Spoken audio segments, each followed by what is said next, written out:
Hi, I'm Matt, and this is the moment where I knew I made the right choice going into game development. But let's back up a bit. It's near the end of 2018, and I'm a couple months into my first semester in the game development program at Ontario Tech University. We're told to form teams, and we're given about a month to recreate an existing game. I was super excited to start working on my first game, but there's one problem. I can't do art.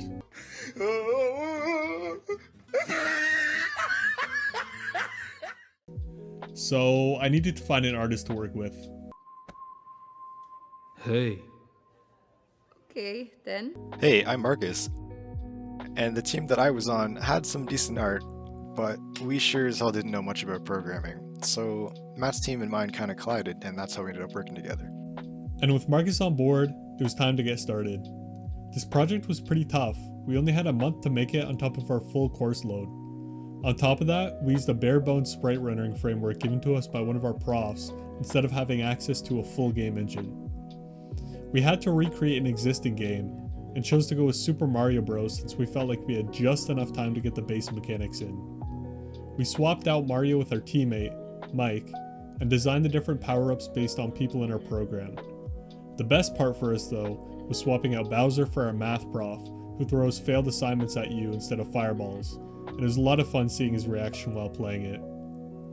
Even though it had its fair share of bugs in the end, this project was a fun first experience, but the time constraints and the lack of knowledge we had going into it left us hungry for something bigger.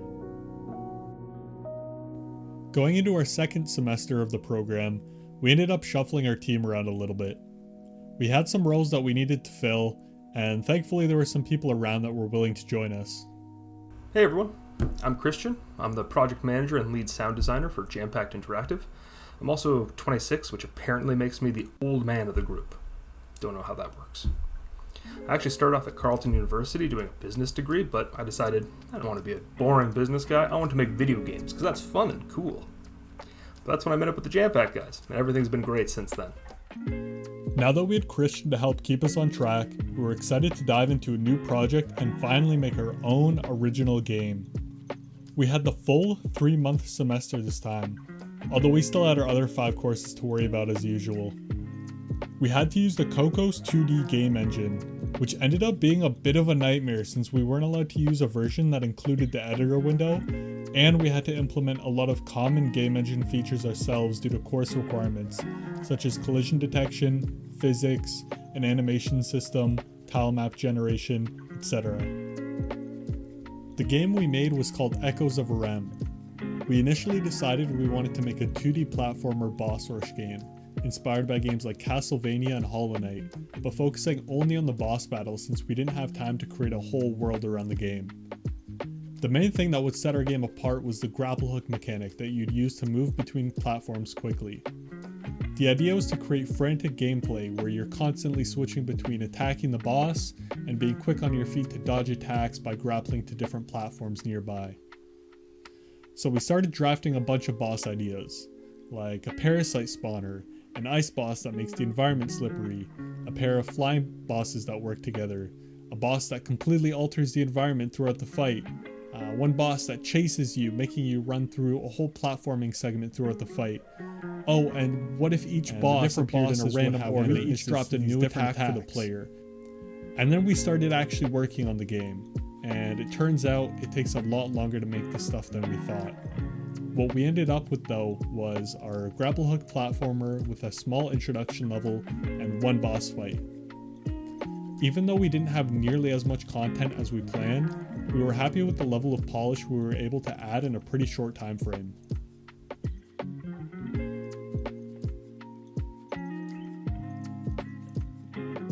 Going into second year, I knew I needed another programmer on the team since doing all the programming and game design would be too much for me to handle on my own. Luckily for us, I knew just the guy.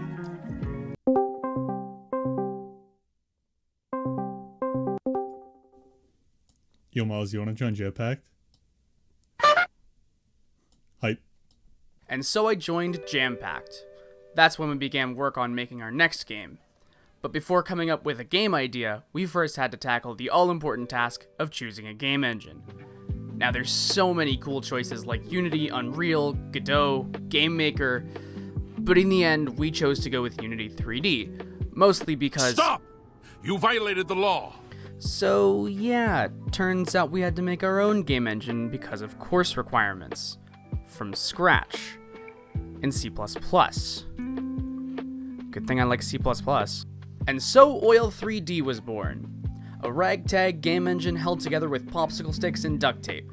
But like the high quality colored ones you get from the craft store. Oil 3D had everything. It had basic lighting, a physics engine, deferred rendering, controller support, entity component system, and skeletal animations, the works! Also, as you can see, arguably the most important feature that Oil 3D had was a full graphical user interface for working in the engine, as opposed to doing everything through code. Part of the reason we did that is because one of the big things that we learned from our last project is that placing objects in the world through code is kind of a pain in the butt. And done. Oh look, a new list of positions for my designer. And so it was super refreshing to have a GUI for working with the world. We were taking a massive gamble by allotting half of our development time to the editor alone. We were halfway to our deadline and we had no game progress to be seen. But the engine was ready. Matt developed the game alongside me developing the engine, and because of that, we had our fair share of integration nightmares.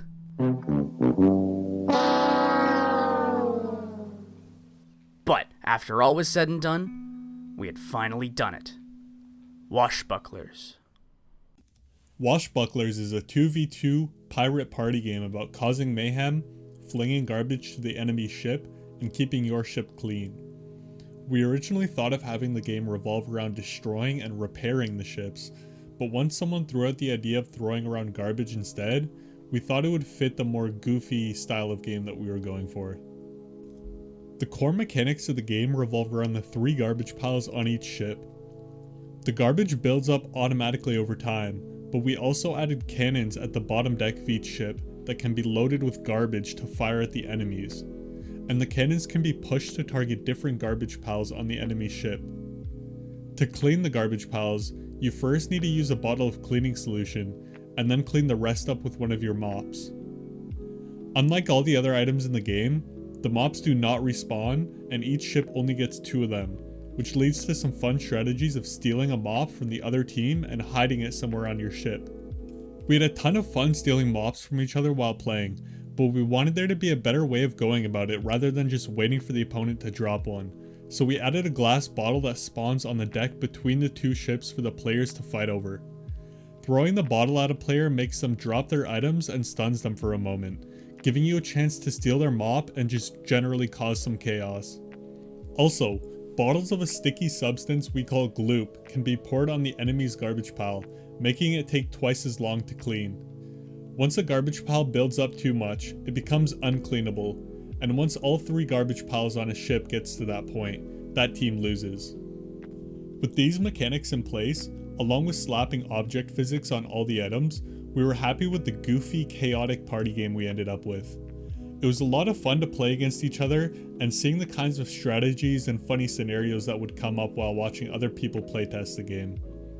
Having to create the game in our own engine was also a great learning experience for us and helped us understand the details of what makes a game tick. The Game Development Students Association at our university also hosted a couple game jams on campus that we participated in during our second year.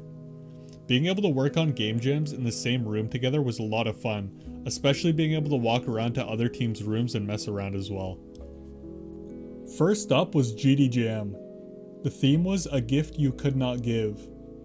The main idea that came to mind for us was a multiplayer party game, kind of like a free-for-all game of tag, where players fight for ownership of a present by bumping into each other.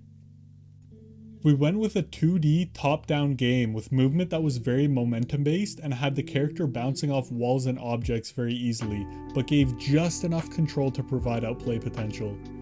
Players swap the present by bumping into each other, and the player that has the present at the end of the round wins. One gripe we had with this idea though was that no matter how many people were playing, there would only be one round with no order of second, third, and fourth place, and no real build-up since it was just one round. To work around this, we changed it so that the player with the present at the end of the round will explode, so they actually want to give it to other people instead. But we kept telling everyone outside of our group that the goal was to get the present, which led to this awesome moment when people were playing it afterwards.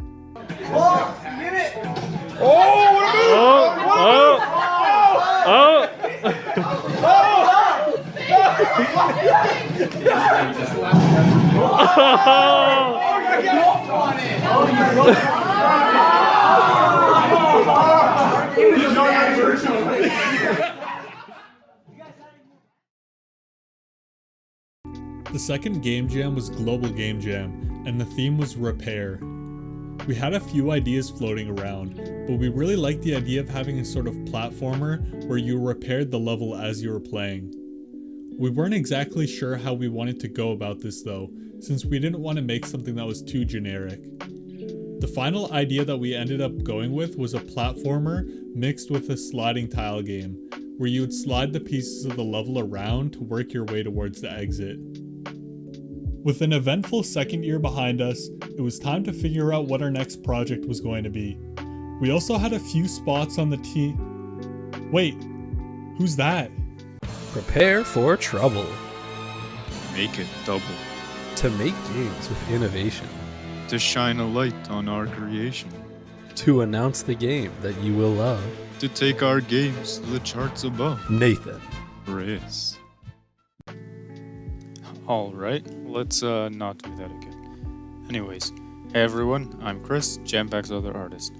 As Jampack's other artist, you're probably thinking that I had been doing art in my previous 2 years. But I actually started off as a journalist, doing everything from project management to engine programming to art to coding your my own own games games. is easier than you think. You know? Now, I'm a 3D generalist. As a 3D generalist, I've done a little bit of everything when it comes to the realm of 3D art, from sculpting to texturing to animation and cinematics. Basically, everything as far as 3D asset creation goes. And in short, I went from a generalist to a generalist. So not much has changed.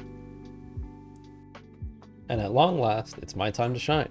I'm Nathan, and I'm somewhat of a generalist here at Jampacked, though I love to focus a lot more on design elements. In my 2 years of being a game dev prior to joining Jampacked, I worked on enemy design, systems design, and a little bit of level design for other student games. I was also the self-proclaimed best beta tester for Washbucklers and a dearly loved honorary member of Jampacked. Now, being official in my star-crossed relationship with Jampacked, I've solidified myself into this design role through level design. I also help out with some of our upcoming hit game systems, as well as some of the sound design. Unlike all of my friends prior, I have nothing cool to show you from my time at Jampacked. Yet. With Chris and Nathan on the team, we started planning for our third year game. The only restriction we had this year was that we needed to create our own networked multiplayer system. Should be easy enough, right? We were really excited because we finally got to choose whatever game engine we wanted, and we ended up going with Unity because some of us were already familiar with it, and it was going to be used in some of our courses, so it made the most sense for us to stick with. We felt like we were finally free to be ambitious and create a game that we could eventually release on the market. One day, when I was on the bus ride home from campus, I was thinking about what game I wanted to make next. I'm a huge fan of movement shooters and FPS games in general, and I also started picking up a few roguelike games like Binding of Isaac, which I really enjoyed. I was thinking about how to tie together the satisfying gunplay and movement of an FPS game with the variety and synergies offered in a game like Binding of Isaac. I was thinking, no way nobody's ever thought of this before.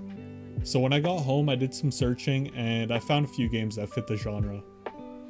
But none of the games I saw really took advantage of the synergies available between the power-ups like a lot of the 2D roguelikes had.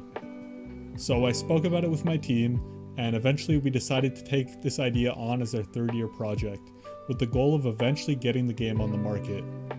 The vision we had was a co-op, first-person shooter roguelike game with parkour mechanics and a focus on gun modifications that can synergize together and have a big influence on how the gun operates.